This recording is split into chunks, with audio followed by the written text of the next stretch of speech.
Atualidade política. Apoio Sismuc Regional e blog do Mário Flávio. A política de A a Z. Mário Flávio. Os Mários aí de forró, vê se tu acha aí, pra gente ir. Mários de forró? Né, um Mas, forrozinho. minha gente. Eu troquei pra trocar essas vinhetinhas aí. Arrumei um forrozinho com as vinhetas do Mário. Que bom. Vamos lá, vamos falar sobre a Agenda 40 do PSB. Evento último realizado sábado no na último sábado Gravatar, em né? Gravatar. Muita gente, né? Muita gente também importante, mas algumas ausências foram notadas. E a gente separou aqui um trechinho da fala do Sileno Guedes, que é presidente estadual do PSB e é deputado estadual também. E depois a gente faz um balanço aí depois da fala do Sileno. A gente tem a satisfação de ter o PSB como protagonista no grande projeto de reconstrução do Brasil que vem sendo realizado pelo presidente Lula. Então, a articulação e a liderança do prefeito João Campos aqui em Recife fez com que a Agenda 40 pudesse reunir lideranças importantes do PSB a nível nacional, a exemplo do vice-presidente da República, Geraldo Alckmin, do ministro Márcio França e outros companheiros que ocupam funções-chave no governo federal, para que eles venham aqui em Pernambuco conhecer o modelo exitoso dos governos, né, que o PSB já fez aqui em Pernambuco e continua fazendo no dia a dia através dos seus prefeitos. Pronto, Renata, o Sileno Guedes, né, eles anunciaram um evento muito interessante lá com a presença do vice-presidente da República, Geraldo Alckmin, veio, o ministro Márcio França veio, agora o ministro Flávio Dino não veio, né, e também não veio o presidente nacional da legenda, o Carlos Siqueira, e o pessoal ficou sem entender direito essas ausências. A do Flávio Dino foi uma questão de agenda mesmo, que ele já não tinha cumprido, parece que ele ficou adoecido, né, na véspera e não pôde vir. Agora o Carlos Siqueira não justificou.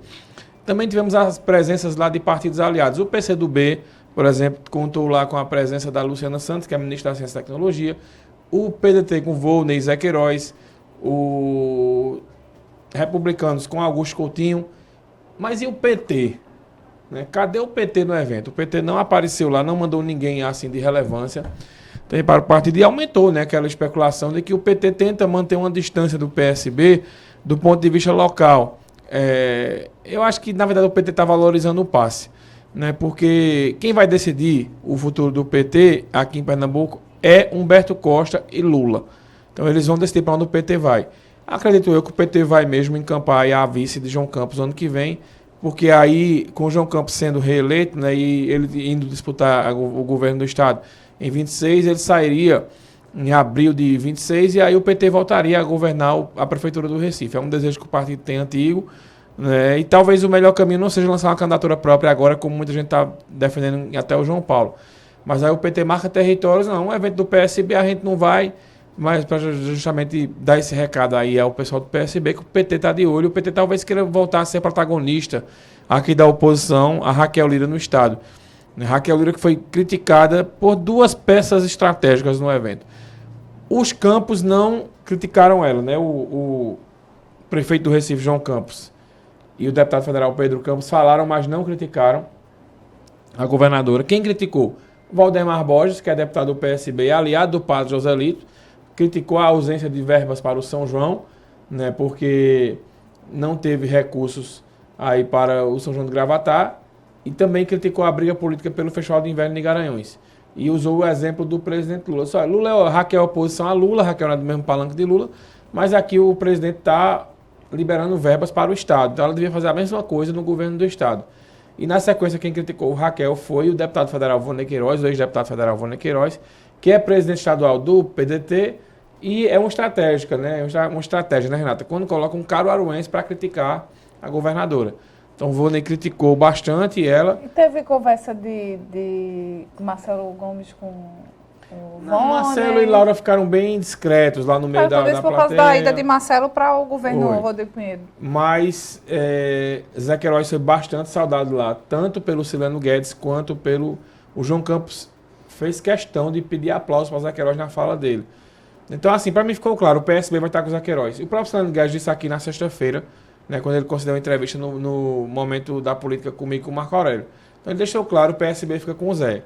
Marcelo ele falou sobre Marcelo. Marcelo é uma questão pessoal, a ida dele para o PSB fica governo com o Zé? com o Zé Queiroz. Marcelo está no governo, mas o partido não está. Então o Marcelo vai resolver. Se ele for ser candidato o ano que vem, ele vai ter que decidir. Eu acho que não é, porque o PSB, na minha opinião, não consegue montar uma chapa de vereadores aqui em Caruaru. É uma dificuldade que o PSB vai ter. O Rodrigo poderia ir para o PSB, não? Acho que não também. O Rodrigo fica no partido que Raquel ficar, que deve ser o PSDB mesmo. Eu não vejo essa possibilidade, não. Não, confuso.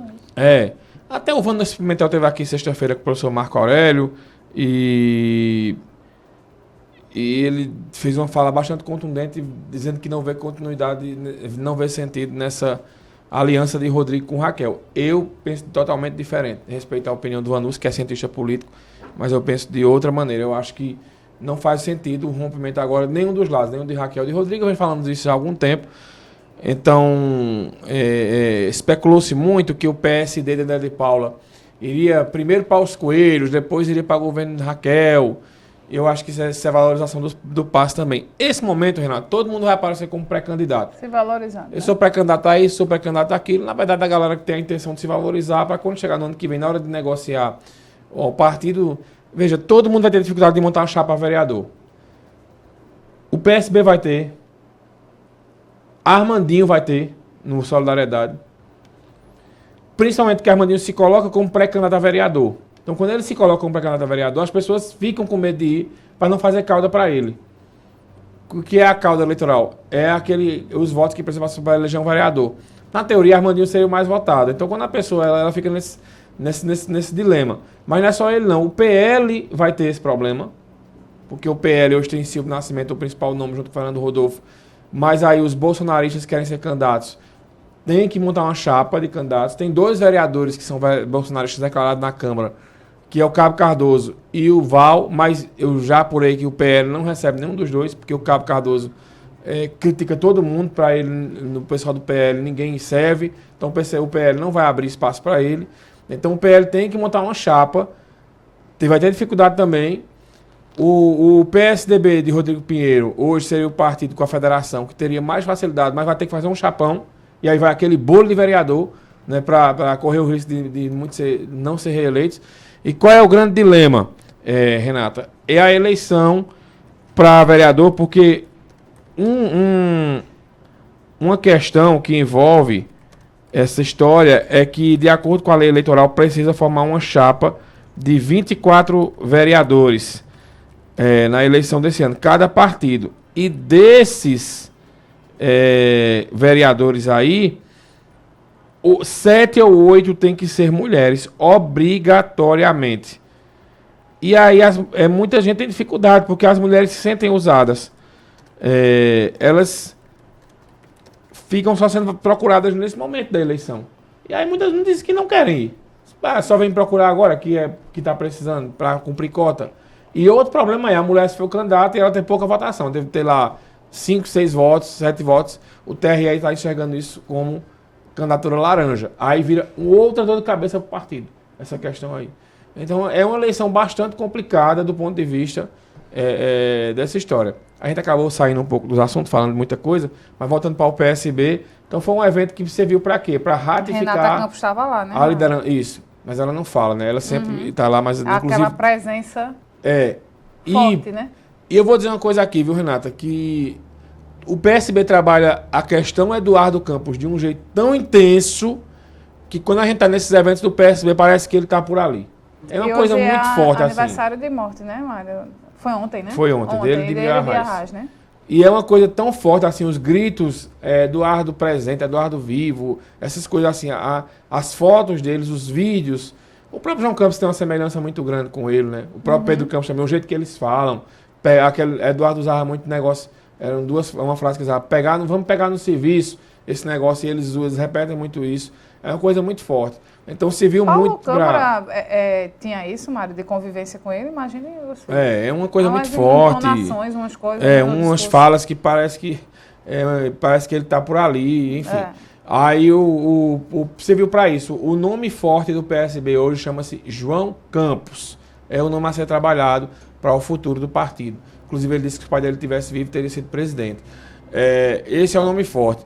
E outro, ponto que vale ser analisado, as ausências dessas que eu citei aqui. Muito bem. Mais algum detalhe? Não. Podemos seguir? Podemos 11 horas? Tem futebol. Não, 11 horas tem momento de cidade entrevista. Tem estado de entrevista que a gente está ajustando aqui. Ok. Vamos de vinheta e WhatsApp Cidade. Manhã Cidade Política. Apoio Sismuc Regional e blog do Mário Flávio. A política de A a Z.